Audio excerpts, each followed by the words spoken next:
விஜய் சாருக்கும் வெங்கட் பிரபு அவர்களுக்கும் ஏதோ ஒரு தகராறு அப்படின்ற மாதிரி. இந்த சைடு இயக்குனர் அப்படி யோசிப்பார், இந்த சைடு வந்து ஹீரோ யோசிப்பார். எல்லாமே படம் நல்லா வரணும் அப்படிங்கிறதுக்காக தான். ஜெயிலர் 2லயுமே நம்ம நயன்தாரா இருக்காங்கல்ல, கோலபாவு கோகிலா மூவில பண்ண அதே கேரக்டர்ல இதுல பண்றாங்க.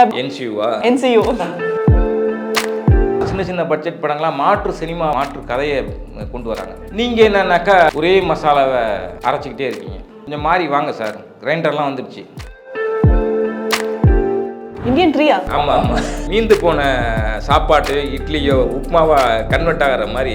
அரண்மனைன்னு ஒரு சீரிஸ் போயிட்டு இருக்கு தெரியுமா? அரண்மனை 1, 2, 3. அவர் வந்து டஜன்களுக்கு போவார். சங்கருக்குள்ள ரொம்ப நாளாவே வந்து ஒரு பெரிய பிரேக் கொடுக்கணும் அப்படிங்கிற ஒரு வெறி இருக்கு. டி நெல்சன், லோகேஷ் அவங்க கொடுக்குற பிரம்மாண்ட ப்ராஜெக்ட்லாம் பார்த்தாருன்னு ஒரு வெறியோட இந்தியன் 2 வேலை செஞ்சிருக்கு. முஷ்கின் அவர்கள் பொது வெளியில சொல்லியிருக்காங்க, நானும் என் மனைவி ஒன்னா இல்லை. அதாவது லூசு மன்சூர் அலியான் சில நேரங்களில் உளர்வார்ல, மன்சூர் அலியானோட ஆவி வந்து மிஷினுக்குள்ளே பூந்துருச்சு போல. நீ போர் அடிச்சிருச்சு எனக்கு. நீ போர் அடிச்சுட்டு என்ன ஒன்றுன்னு செய்வியா?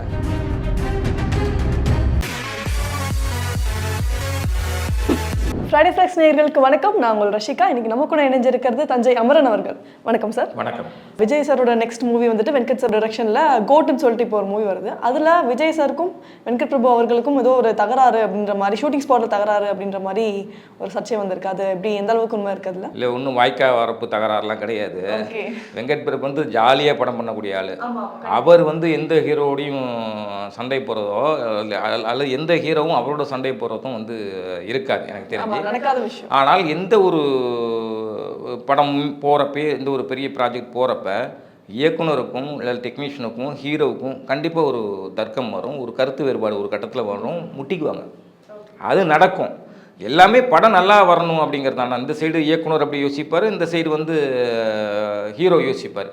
எல்லாமே படம் நல்லா வரணும் அப்படிங்கிறதுக்காக தான் தவிர மற்றபடி பெரிய சண்டைகள்லாம் இல்லை. அப்படியே கருத்து வேறுபாடு இருந்தாலும் காலப்போக்கில் அது வந்து படம் ரிலீஸ் ஆகும்போது வந்து எல்லாமே மாறிடும். இப்போ என்ன பிரச்சனைனாக்கா, அந்த இலங்கையில் ஷூட்டிங் நடக்குமா நடக்காதுன்னு அது மட்டும்தான் பிரச்சனையை தவிர வெங்கட் பிரபுக்கும் விஜய்க்கும் தனிப்பட்ட முறையில் பெரிய சண்டை சச்சரவு இல்லை. நம்ம சூப்பர் ஸ்டார் ரஜினி அவர்கள் வந்துட்டு back to back 5 movie sign பண்ணி வச்சிருக்கிறதா சொல்கிறாங்க. நெக்ஸ்ட் இப்போ நம்ம லால் சலாம் வந்துட்டு ரிலீஸ் ஆக போகுது. அதுக்கப்புறமே வேட்டையன் இருக்கு, அது ஆல்மோஸ்ட் முடிஞ்சிருச்சு. இன்னும் 5 படம் வந்துட்டு சைன் பண்ணி வச்சிருக்கிறதா ஒரு டாக் இருக்கு. அது என்னென்ன படம்? நம்ம இது ஆமாம், லோகேஷ் தான் 171. அந்த படம் முடிஞ்சோடனே ஜெயிலர் 2 ஸ்டார்ட் பண்ண போகிறாங்க. ஜெயிலர் 2லயுமே நம்ம நயன்தாரா இருக்காங்கல்ல, அவங்க வந்துட்டு கோலபாவு கோகிலா அந்த மூவில பண்ண அதே கேரக்டர்ல இதுல பண்றாங்க அப்படின்ற மாதிரி ஒரு டாக் வந்திருக்கு.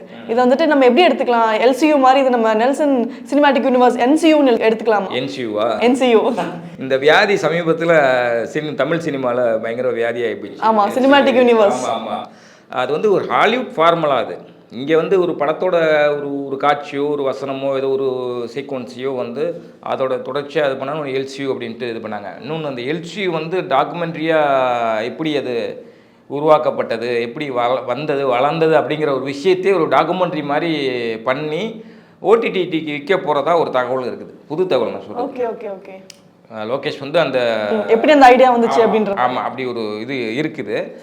பட் அந்த அளவுக்கு LCU வந்து இது பண்ணுற அளவுக்குலாம் ஒன்றும் பெருசாக ஒரு புதுமையை படைக்கலை, புதுசாக இது பண்ணல. அரைச்சமாவை தான் அரைச்சி படம் பண்ணார் தவிர ஒன்று புதுமையெல்லாம் புதுமையை செய்யலை, புரட்சியும் செய்யலை. அவருடைய முதல் 2 படங்கள் கொடுத்த தாக்கமும் அந்த ரசனையும் அந்த களமும் கொடுத்த இது இருக்குல்ல, இது கைதி இதெல்லாம் மாநகரமெல்லாம் பியூட்டிஃபுல்லாக இருக்கும், நல்லாயிருக்கும், அப்படியே அழகாக பண்ணியிருப்பார். ஆனால் அதன் பிறகு எனக்கு ஒரு படங்களில் இப்போ லாஸ்ட்டாக வந்த படம் கூட எனக்கு உடன்பாடு இல்லை. அந்த விதத்தில் வந்து லோகேஷ் 171 முடிச்சுட்டு அடுத்து ஜெயிலர் 2ல் வந்து இப்போ நான் நயன்தாராவுக்கு வரேன். நயன்தாரா பண்ண போகிறதாக ஒரு நயன்தாரா தான் ஹீரோயின் அப்படிங்கிற மாதிரி ஒரு இது இருக்குது, தகவல் இருக்குது தவிர அது இதுவரையிலையும் வந்து தயாரிப்பு நிறுவனமோ இல்லை நெல்சனோ யாருமே உறுதிப்படுத்தலை. Okay okay. அது ஒரு தகவலாக தான் இருக்குது தவிர இருக்கலாம், ஏற்கனவே அவங்க பண்ணியிருந்ததுனால இருக்க வாய்ப்பு இருக்குது. ரெண்டாவது ரொம்ப நாள் ஆச்சு நயன்தாராவும் ரஜினியும் ஒன்றா சேர்ந்து, அதனால் வாய்ப்பு இருக்குது. பட் உறுதிப்படுத்தப்படாத தகவல் தான். ஜெயிலர் 2 வந்து அதுவும் மிகப்பெரிய பட்ஜெட்டில் வரப்போகுது.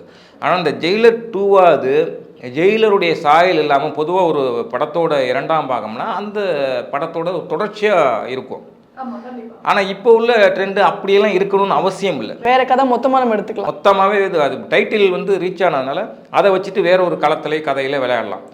அதனால் இந்த முறையாவது நெல்சன் அந்த வழக்கமான ஆக்ஷன் பிளாக்கு வழக்கமான வன்முறையை தெளிக்காமல் திணிக்காமல் ஒரு பீஸ்ஃபுல்லான ஒரு கதையை ரஜினியை வச்சு கொடுத்தா நல்லாயிருக்கும், சிறப்பாக இருக்கும் அப்படிங்கிறது. ஆடியன்ஸ் அதை விரும்புவாங்க நீங்கள் நினைக்கிறீங்கன்னா? நெல்சன் சார் எடுத்த எல்லா மூவியுமே அந்த ஒரு ஜேர்னலில் தான் இருக்குது. அது ஒரு கண்டிப்பாக ஆடியன்ஸ் வந்து அந்த ஒரு ஜேர்னல் விரும்புகிறவங்களா தான் இருப்பாங்க. இப்போ அவங்க வேற ஒரு ஜேர்னலுக்கு போனால் அந்த மூவி ஓடும்னு நினைக்கிறீங்களா, இல்லை ஆடியன்ஸ் வந்து அதை பார்ப்பாங்களா? எதுவுமே இங்கே வந்து முடிவில்லைங்க. பீம் சிங்னு ஒரு இயக்குனர் இருந்தார், அவர் ஒரு மாதிரி கொடுப்பார். இது சில இயக்குனர் பார்த்தீங்கன்னா ஒரு படத்தில் இன்னொரு படம் மாறுபட்டதாகவே இருக்கும்.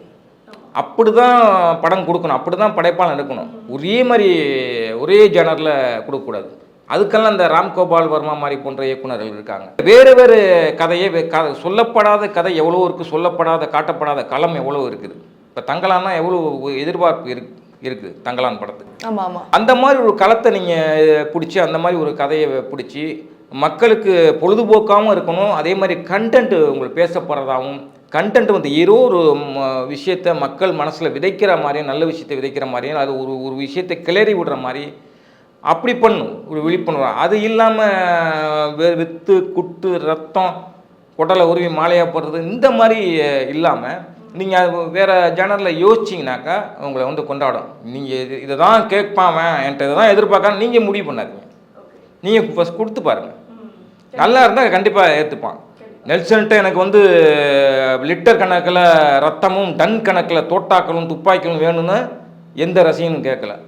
நீங்களாம் ஒரு கண்ணாடியை போட்டுக்குங்க, ரசிகன் அதை கேட்குறான் நம்ம கொடுக்கணுன்ட்டு அப்படி நினைக்காதீங்க. ஒரு மாற்று சினிமாவை கொண்டு வாங்க. சின்ன சின்ன பசங்கள்லாம் சின்ன சின்ன பட்ஜெட் படங்கள்லாம் மாற்று சினிமாவை பார்க்குது, மாற்று கதையை கொண்டு வராங்க. நீங்கள் என்னன்னாக்கா ஒரே மசாலாவை அரைச்சிக்கிட்டே இருக்கீங்க. கொஞ்சம் மாறி வாங்க சார், கிரைண்டர்லாம் வந்துடுச்சு. சூப்பர் ஸ்டார் ரஜினி அவர்கள் கார்த்திக் சுப்ராஜ் அவர்கள் கூடயுமே இன்னும் ரெண்டு படம் நெக்ஸ்ட் டு நெக்ஸ்ட் சைன் பண்ணியிருக்கிறதா ஒரு டாக் இருக்கு. அது என்ன சார்? இல்லை 2 படம், ஒரு படம் வந்து பேசியிருக்காங்க. ரொம்ப நாளாகவே கார்த்திக் சுப்ராஜோட ஒரு மூவி பண்ணணும் அப்படிங்கிறது ரஜினிக்கு ஆசை. ஏற்கனவே வந்து பண்ணியிருந்தா கூட திரும்ப வந்து பண்ணணும் அப்படிங்கிற ஒரு இது இருக்குது. அது இன்னும் சைன் பண்ணல, என்ன எதுவுமே முடிவாகலை, ஒரு பேச்சுவார்த்தையில் இருக்குது, அவ்வளோதான். இந்த சைடு பார்த்தா நீங்கள் ரஜினி ஒரு பக்கத்து இப்படி வருஷை கட்டி நிற்கிறாரு, இன்னொரு சைடு கமல் வருஷை கட்டி நிற்கிறாரு. ஓய்வே இல்லை. புதுசாக ஒரு ஹீரோ மாதிரி 2 பேரும் 2 சைடும் இன்னும் அந்த சூப்பர் ஸ்டார் நாற்காலியும் உலகநாயகன் நாற்காலியும் விட்டு கொடுக்காம கெத்து காட்டுறது ரொம்பவே பாராட்டலாம். உலகநாயகன் சொன்னோடனே கமல் சார் வந்துட்டு இப்போ இந்தியன் 2 மூவி தான் ரொம்ப டைமாக டியூரேஷன் எடுத்துகிட்டு தான் இருக்காங்க. இத்தனை நாள் ரொம்ப ஷூட்டிங் பீரியட் ரொம்ப பெருசாகிடுச்சுன்னு சொல்லலாம். ஆனால் இந்த வருஷத்தோட ஏப்ரலில் நம்மளுக்கு எலெக்ஷன் வருது. ஸோ கமல் சார் இதை எப்படி பேலன்ஸ் பண்ணுவாங்க? மூவியை நம்மளுக்கு கண்டிப்பாக ரிலீஸ் பண்ணிடுவாங்களா, இல்லை அதுக்குள்ளே அவங்க எலெக்ஷன் ஒர்க்கில் கட்சி அந்த சைட் போயிடுவாங்களா? இல்லை படம் ரிலீஸ்க்கான முயற்சிகள் நடந்துட்டு இருக்கு. அது இந்தியன் 2ல இந்தியன் 3யும் இருக்குது. இந்தியன் 3யா? ஆமாம். ஓகே. இந்தியன் 3யும் இருக்குது. ஓகே. என்னென்னா இங்கே வந்து அதான் ஏற்கனவே சொன்ன மாதிரி மீந்து போன சாப்பாட்டு இட்லியோ உப்புமாவா கன்வெர்ட் ஆகிற மாதிரி இங்கே எக்ஸ்ட்ரான போர்ஷன் எக்ஸ்ட்ரான சீன்ஸை வந்து இன்னும் கொஞ்சம் சேர்த்து மானை தேனி பொன்மானையெல்லாம் போட்டு மிளகா போட்டு அதை கடுகை போட்டு தாளித்து புதுசாக ஒரு பாத்திரத்தில் எடுத்து இது வந்து பாகுபலி தான் அந்த விதையை போட்டது. பாகுபலி வந்து ஃபஸ்ட்டு வந்து எடுத்துகிட்டு படம் பார்த்தா 4 மணி நேரம் இருக்குது. என்ன பண்ணலாம் அப்படின்னு மண்டைக்குள்ளே எடுத்துகிட்டு வேஸ்ட் பண்ண முடியாதுல்ல. ஆமாம், பார்த்தாரு கூட கொஞ்சம் எடுத்துகிட்டு 2வது பார்ட்டை வெளியிடுவோம் அப்படிங்கிற இதை பண்ணி இப்போ அந்த வியாதி தமிழ் சினிமாவில் நிறைய பேருக்கு தொத்திருச்சு. இந்தியன் 2 மட்டும் இல்லை, அடுத்தடுத்து படம் பார்த்தீங்கன்னா பார்ட் 2 ஒன்றும் இல்லைங்க. இப்போ இந்த பொங்கலுக்கு வெளிவந்த கேப்டன் மில்லராக இருக்கட்டும் அல்லது அயலானாக இருக்கட்டும், பார்ட் 2க்கான லீடு கொடுக்குறாங்க கிளைமேக்ஸில். ஆமாம், பார்ட் 2க்கான லீடு கொடுக்குறாங்க. ஆனால் நீங்கள் ஒரு படம் நல்ல கதை நல்ல கண்டென்ட் இருந்து சக்ஸஸ் ஆகி இது பண்ணால் நீங்கள் இது பண்ணலாம். அது இல்லாமல் நீங்கள் பார்ட் 2 பண்ணணும்னு பிளான் பண்ணி பண்ணுறப்ப அந்த பார்ட் 2 வந்து எடுபடுமா நான் எடுபடாத. இது பாகுபலிக்கு முன்னாடி நம்ம தமிழ் சினிமாலே அரண்மனைன்னு ஒரு சீரிஸ் போயிட்டு இருக்கு தெரியுமா? அரண்மனை 1 2 3. அவர் வந்து அது நீங்க எப்படி அவர் வந்து டஜன்களுக்கு போவார். அது 4 5 6 12 வரலையும் போவோம். சுந்தர் சி தானே சொல்றீங்க? சுந்தர் சி அவர்களும் சொல்றேன், காஞ்சனா சீரிஸும் சரி. அந்த காஞ்சனா கூட ஒரு ஒரு ஒரு வட்டம் இருந்தது. அதை வந்து கொண்டாடுறது ரசிக்கிறதுக்கு ஒரு வட்டம் இருந்தது. ஆனால் இப்போ கண்டென்ட்டே இல்லாமல் இந்த பார்ட். ஆனால் சங்கர் மேலே நம்பிக்கை இருக்குது. ஒருவேளை அது போர்ஷன் அதிகமானதுனால 3 பிளான் பண்ணி அது போதான்னு தெரியல. பட் சங்கருக்குள்ளே ரொம்ப நாளாகவே வந்து ஒரு பெரிய பிரேக் கொடுக்கணும் அப்படிங்கிற ஒரு வெறி இருக்குது. ஏன்னா அவருக்கு அவர் தான் இந்தியாவிலே பிரம்மாண்ட இயக்குனர் அப்படின்னு பேர் வாங்கினவர். ஒரு சாதாரண ஒரு பாட்டு சீனில் கூட பெரிய பாறைக்கு பெயிண்ட் அடிப்பார், ட்ரெயினுக்கு பெயிண்ட் அடிப்பார், இல்லை ரங்கோலி தெரு ஃபுல்லாக போட்டு விடுவார். அந்த மாதிரி ஒரு ஆள். ஆனால் அவர் அதுக்கு பிறகு வந்து ராஜமௌலிலாம் வந்த பிறகு இப்போ இவங்க விக்ரம் வெற்றி, நெல்சன், லோகேஷ் அவங்க கொடுக்குற பிரம்மாண்ட ப்ராஜெக்ட்லாம் பார்த்தாருன்னு ஒரு பெரிய ஒரு பிரேக்கை கொடுக்கணும் அப்படிங்கிற ஒரு வெறியோட இந்தியன் 2 வேலை செஞ்சுருக்காரு. Okay okay. அது உண்மையிலே படம் சூப்பராக வந்திருக்கான். அதனால் அவருக்கு வந்து இந்த படம் வந்து நாட் ஓன்லி கமல், சங்கருக்கு மிகப்பெரிய பெயரை கொடுக்குற படமாக இந்தியன் 2 3 அமையும். மிஷ்கின் அவர்கள் ஒரு இடத்துல ஒரு பொது வெளியில் சொல்லியிருக்காங்க, நானும் என் மனைவி ஒன்றா இல்லை, ஒரு சின்ன கருத்து வேறுபாடில் நாங்கள் இருக்கோம் அப்படின்ட்டு. ஒன்றா இல்லைன்னு சொல்லியிருந்தா பரவாயில்ல.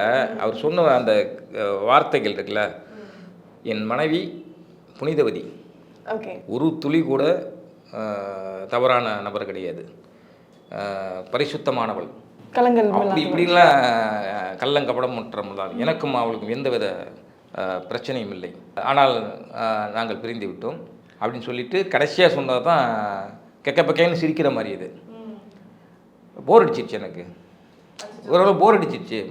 அதாவது இந்தியாவில் அதிலும் குறிப்பாக தமிழகத்தில் இந்த இல்லற கலாச்சாரம் இருக்குல்ல, அது வந்து உலகமே வந்து வியந்து பார்க்கக்கூடிய ஒரு கலாச்சாரம் இருக்குது. ஒருவனுக்கு ஒருத்தி அப்படிதான் இருக்கு. ஆமாம், அப்படி இருக்குது. அப்படி இருக்கப்ப போர் அடிச்சிருச்சு, அதனால் விட்டுட்டேன் மனைவினா. நீ போர் அடிச்சுட்டு என்ன வேணும்னு செய்வியா?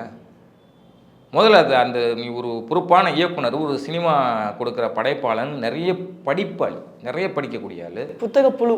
அப்படி இருக்கிறப்ப ஒரு கோமாளித்தனமான ஒரு ஸ்டேட்மெண்ட்டை விடுறதுங்கிறது ஏற்றுக்க முடியாது. என்ன போர் அடிச்சுட்டுன்னா விட்டுவேன். நீ என்னத்தை சொல்லித்தரங்க இளைஞர்களுக்கு, என்னத்தை விதைக்கிற? அது ரொம்ப தவறான இது. அதாவது லூசு மன்சூர் அலியான் சில நேரங்களில் உளருவார்ல, மன்சூர் அலியானோட ஆவி வந்து மிஷினுக்குள்ளே பூந்துருச்சு போல அன்னைக்கு. ஐயோ, ஆமாம், அந்த அளவுக்கு உளறி இருக்காரு. இது வந்து வன்மையாக கண்டிக்கிறேன். அஜித் சாரோடைய விடாமுயற்சி மூவி வந்துட்டு லியோ கூடவே காம்படிஷன் வர்ற அந்த ஒரு டைம் இருந்துச்சு. அந்த டைமே ரிலீஸ் ஆகிருக்கணும். ஆனால் இந்த வருஷத்தோட May 1 ரிலீஸ் ஆகுற மாதிரி சொல்லியிருக்காங்க. இதை நம்ம அதை எதிர்பார்க்கலாமா, இல்லை இன்னும் டிலே ஆகுமா? அதாவது எந்த நேரத்தில் இந்த படத்துக்கு விடாமுயற்சின்னு தலைப்பு வச்சாங்களோ அந்த நேரத்துலேருந்து விடாமுயற்சியாகவே இருக்குது. என்னென்னா, நீங்கள் ஆரம்பத்தில் கதை பஞ்சாயத்து நடந்தது, பிடிக்கல அப்படின்ட்டு சொல்லி இயக்குனர் நயன்தாரோடைய கணவன் விக்னேஷ் சிவன் தான் அந்த படத்தை இயக்குற மாதிரி இருந்தது. Okay okay. அவர் விலகினப்ப மகிழ் திருமணி உள்ளே வந்தார். உள்ளே வந்து ஒரு லைனை சொல்கிறாரு. அந்த லைனை வந்து பவுண்டட் ஸ்கிரிப்டாக கேட்குறாங்க. அதில் வந்து சில மாற்றங்கள் அஜித் சொல்கிறாரு. அப்புறம் பிடிக்கலனாரு, திரும்ப வேறு ஒரு ஸ்க்ரீன் ப்ளே பண்ணுறாங்க. அப்புறம் ஒரு வழியாக சேசிங் சம்மந்தப்பட்ட கதை அப்படின்னு ஒன்று அஜித்துக்கு பிடிச்சி போகுது. அப்புறம் ரொம்ப நாள் கேப்புக்கு பிறகு தான் கமிட்டட் முடிஞ்சு எல்லாமே அட்வான்ஸ் எல்லாம் வாங்கி ஷூட் போகிறதுல ஒரு பெரிய தாமதமாக ஆணுச்சு. Okay okay. ஒரு வழியாக அசர்பைசானில் ஷூட் போய் பரபரப்பாக போயிட்டு இருந்த காலகட்டத்தில் இப்போ அப்படியே நிற்கிது. கிட்டத்தட்ட ஒரு 2 வாரத்துக்கு மேலே ஷூட்டிங் இல்லை. அஜித் வந்து இப்போ துபாயில் இருக்கார். என்னன்னா 2-3 தகவல் சொல்கிறாங்க. ஒரு ஃபினான்ஸ் ரீதியாக வந்து லைக்கா சில சிக்கல் இருக்குது. லைக்காக்கே ஃபினான்ஷியல் சிக்கல்? ஆமாம், அவங்க பெரிய ஒரு லைக்கா நிறுவனங்கிறது சாதாரண இல்லை, ஒரு பெரிய வந்து தங்க சுரங்கம் மாதிரி. சில இப்போ இடையில சில விஷயங்கள் நடந்ததில்ல, ஐடி ரைடு அந்த மாதிரி இந்த விஷயங்கள்லாம் இருந்ததில்ல, அதில் சில சிக்கல் இருக்குது, பணத்தை எடுக்க முடியல, பெரட்ட முடியல அப்படின்னு. பட் அதை தாண்டி லைக்கா நிறுவனம் ஒரு பலமுள்ள நிறுவனம் தான். எனக்கு தெரிஞ்சு நிதி நெருக்கடியானாங்கிறது தெரில. அது இல்லாமல் வந்து லொக்கேஷனில் சில சூழ்நிலைகள், இடர்பாடுகள் இருக்குது ஷூட் பண்ணுறதுல. என்னென்னா பகல்லே பனிமூட்டம், பயங்கர குளிர், இந்த மாதிரி இருக்கிறதுனால ஷூட் பண்ண முடியாத ஒரு இடையூறு இருக்கிறதாகவும் சொல்லப்படுது. இந்த தாமதத்துக்கு, இந்த கேப்புக்கு காரணம் 2 விஷயத்தில் எது உண்மைங்கிறது தெரியல. ஆனால் இப்போ வந்து ஷூட் இல்லாமல் அப்படி நிற்கிது. 24ஆம் தேதி மறுபடியும் ஷூட் பண்ண போகிறாங்க, அதாவது நாளை மறுநாள் அப்படின்னு ஒரு தகவல் இருந்தது. இப்போ அதுவும் வந்து எப்போன்னு தெரியல அப்படின்னு. அவர் வந்து துபாயில் தான் இருக்கார் அஜித். பார்ப்போம், பொறுத்திருந்து பார்க்கணும். ஆனால் மே மாதம் நிச்சயம் வந்து படத்தை ரிலீஸ் பண்ணணும். அஜித் பிறந்த நாளுக்கு அவருடைய ரசிகர்களுக்கு விருந்து மாதிரி ரிலீஸ் பண்ணிடணுங்கிற ஒரு பெரிய ஒரு வேகத்தோடு தான் படம் போயிட்டு இருந்தது. இடையில ஒரு பிரேக்காகி நிற்கிது. இந்த நிதி நெருக்கடியோ அல்லது சூழ்நிலை கோளாறோ இதெல்லாம் சரி செஞ்சு படப்பிடிப்பு ஸ்டார்ட் பண்ணிட்டாங்கன்னா அடுத்து இந்த தொழில்நுட்ப வேலைகள் மற்ற போஸ்ட் ப்ரொடக்ஷன் எல்லாம் உடனடியாக முடிச்சு மே 1 வரதுக்கான வாய்ப்புகள் நிறையவே இருக்குது. அப்போ நம்ம மே 1 கண்டிப்பாக எதிர்பார்க்கலாம். ஓகே.